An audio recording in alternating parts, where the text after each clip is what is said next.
I expect the President to talk about issues to do with the four themes that he is advocating for, and I would expect him also to talk about water and sanitation, which really are cross-cutting to all those particular, agenda. So really, especially on that, the issue of water is very paramount, bearing in mind the climate change. I would expect to hear him talking about how we will conserve our environment, especially the wetlands, because that is what we are damaging most of the wetlands, and these are natural reservoirs for water. I would expect to hear what we will talk about that.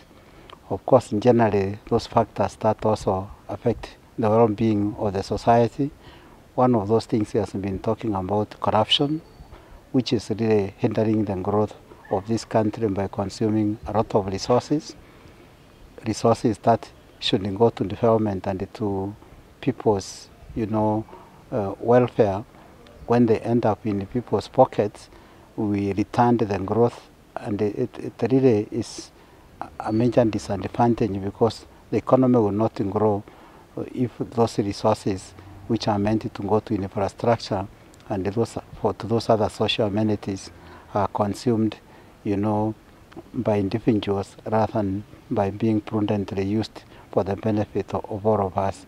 So really, those resources, some of them could find their way into areas like dams, and most of us, like us who are in the water sector, we know the river flows were very low just a few days back.